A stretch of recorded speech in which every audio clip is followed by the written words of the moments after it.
Bonjour et bienvenue dans cette toute nouvelle vidéo pour les terminales en spécialité mathématiques, mais également ceux qui font maths complémentaire. Dans cette vidéo, donc, on va définir une nouvelle notion ultra importante pour le supérieur, tout simplement, mais également pour le bac. À savoir, donc, on va parler de convexité d'une fonction. Ok. Alors, la convexité d'une fonction, pour la définir, on peut la définir de deux manières. Tout d'abord, donc, on va parler définition avec les cordes. Ok. C'est fini. Alors, définition avec les cordes. Deux cas possibles. Alors, déjà, qu'est-ce que c'est qu'une corde pour une fonction? Et je vais vous afficher vite fait. Non, quoique je vais faire la main. Donc, je vais faire vite fait la main. Donc, vous avez un repère. Et donc, je trace la courbe représentative de ma fonction sur un certain intervalle donné. On va donc placer deux points appartenant à la courbe, A et B. Et donc, en fait, la droite qui va relier mes points A et B, qui appartiennent à la courbe à chaque fois, et ça, on appelle ça la séquente, tout simplement, à la courbe représentative de la fonction f. Okay. Donc, la droite rouge là, que vous voyez là, c'est une séquente. Ou bien, on appelle ça aussi une corde. Du coup, c'est la corde à la courbe de notre fonction f. Du coup, deux possibilités pour une corde et une fonction. Et soit, du coup, vous avez la corde qui est située au-dessus de la courbe représentative de la fonction, ce qui est cas sur le schéma, et de ce qu'on parle de fonction convexe. Ou au contraire, donc vous avez la corde qui est située en dessous de la courbe représentative de la fonction. Et donc, on parle de fonction concave. Alors, je vais vous les représenter pour que vous puissiez bien visualiser.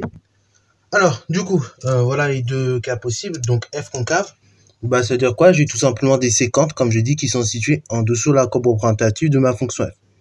Donc ça, c'est dans le cas où f est concave sur un intervalle i. Et dans le cas où f est convexe sur mon intervalle i, c'est le contraire.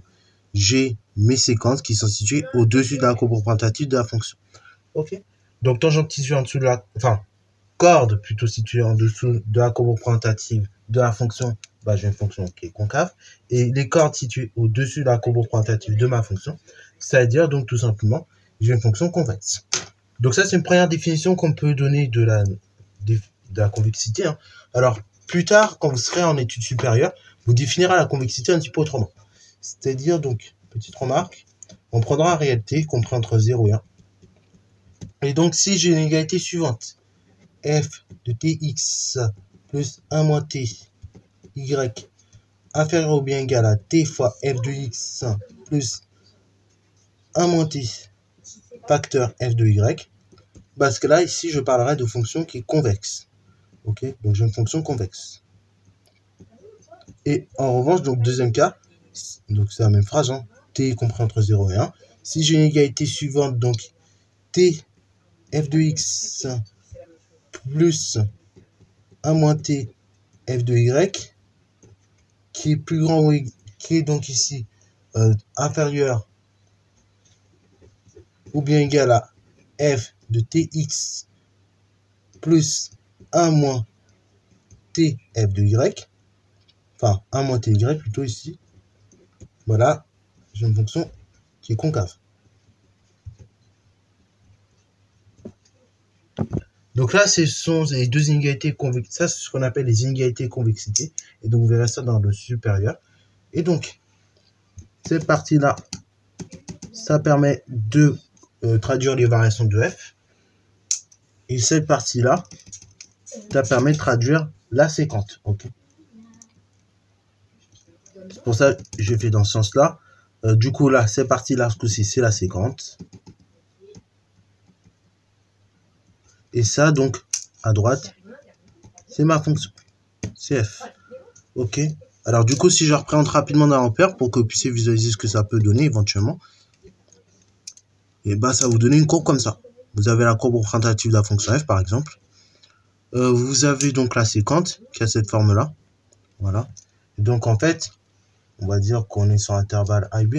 Enfin, xy plutôt, ici même. Voilà. Et donc, à chaque fois, chacun des réels xy, à chacun des réels plutôt compris entre x et y, et on va y associer donc l'image de f qui est là, donc f de tx 1 moins ty, et donc je vais associer l'image de ma séquente, ok, t fois f de x facteur moins t f de y, ok, voilà. Bon, on va pas aller plus loin ici, Ça, c'est juste pour représenter comment on peut définir la convexité dans le supérieur. Bien évidemment, nous, ces définitions, on ne les utilisera même pas. Alors, Enfin, on utilisera rarement ces définitions pour dire jamais en terminale. Et au bac, d'ailleurs, c'est pas demandé.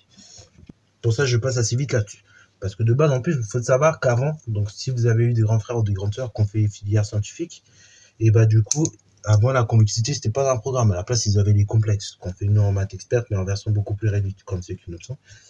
Donc du coup, bah forcément, c'était pas les mêmes choses. Ok, donc inégalité et convexité, c'est un peu nouveau. On peut vous l'appréhender, mais après, on n'ira pas plus loin. De toute manière, c'est pas demandé au bac. Alors, deuxième définition possible de la convexité, c'est la définition avec les tangentes. Ok. Cette définition, pour le coup, on va l'utiliser beaucoup plus souvent que la première. Ok. Alors ici, j'ai oublié de préciser, mais on admettra l'équivalence des deux définitions, hein, que la définition avec les cordes ou la définition avec les tangentes. Donc du coup, let's go. Alors là, je ne répète pas la même phrase, mais donc vous avez compris, on va prendre une fonction f qui est définition d'intervalle i, et donc à chaque fois, on va pouvoir dire la chose suivante. Donc à chaque fois, il y a deux cas possibles. Soit du coup, vous avez, donc là, trace de repère, soit du coup, deux cas possibles, comme je vous disais. Soit donc, vous avez votre courbe, et donc la tangente ici, elle est située au-dessus de la courbe. Ok, comme vous pouvez le voir en vert, à gauche.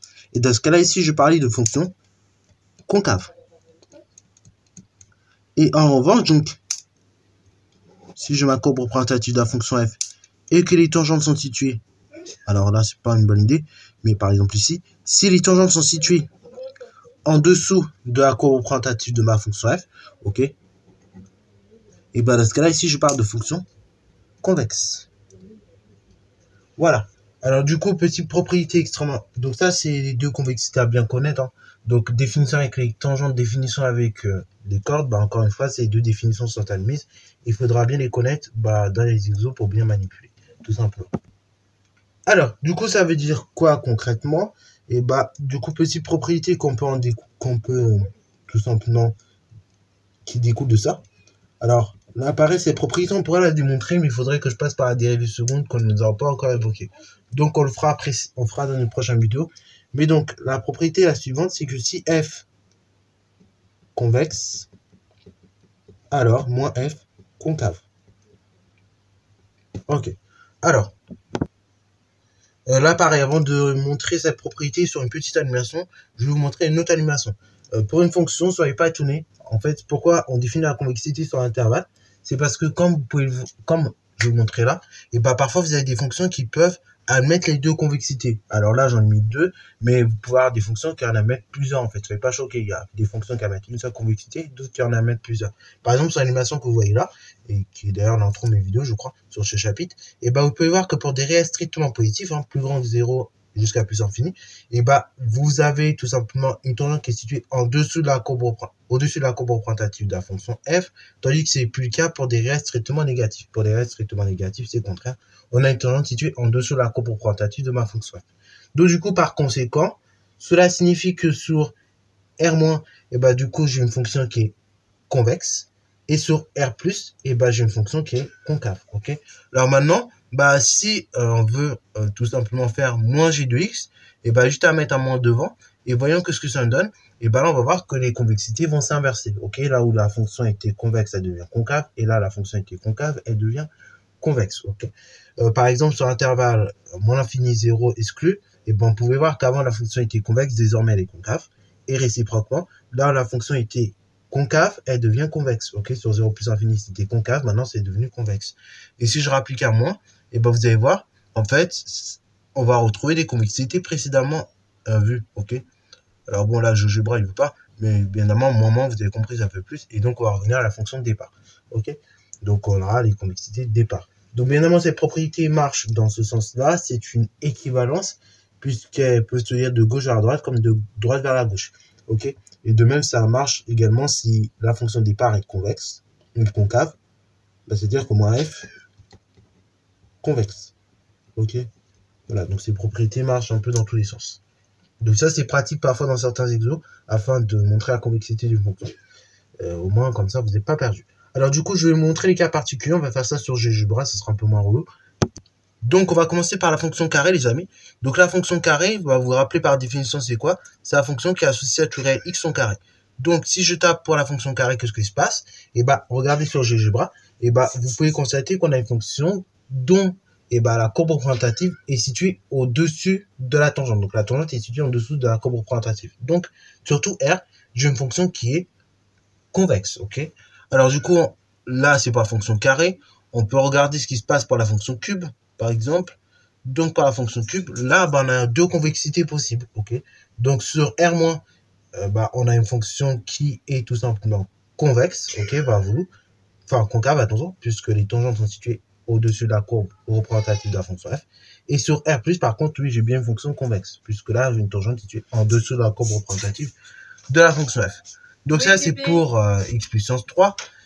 Si je fais la fonction racine carrée, ok, de ce cas, qu'est-ce qui va se passer? Et ben, on va regarder.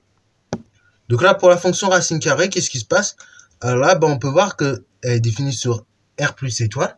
Enfin, R plus étoile, enfin, R plus c'est avec 0. Et donc là, ce qu'on peut voir, bah, sur tout son ensemble des définitions, la fonction carré, et bah, la tangente, elle sera tout simplement au-dessus, et bah, de notre axe, au-dessus de la courbe représentative de la fonction f. Donc, du coup, j'ai une fonction ici qui est concave.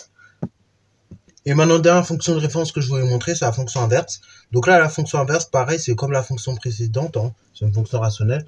Et donc là, on a deux convexités possibles. Et bah, tout d'abord, sur R-, donc, et bah, j'ai une fonction dont la courbe représentative est située en dessous de sa tangente. Du coup, fonction concave. Et ensuite, sur R+, donc là, j'ai une fonction pour laquelle la tangente est située en dessous de la courbe représentative de la fonction convexe ici. Ok? Voilà, donc bah, j'ai à peu près fait le tour pour les différentes fonctions de référence que vous devez avoir en tête. Donc les convexités sont bien à savoir. Après, comme ça, on peut déterminer la convexité, la fonction qui est associée à l'opposé de la fonction de départ. Vous voyez déjà, via cette propriété par exemple. Voilà, donc c'est tout pour cette vidéo. Je n'ai pas forcément plus de choses à vous dire que ça. Dernière petite chose également que j'ajouterai, mais qu'on verra dans les prochaines vidéos, le point où la convexité de la fonction va changer, s'il y en a un, et bah ça, on appellera ça le point d'inflexion. Mais ça, on en parlera dans une autre vidéo.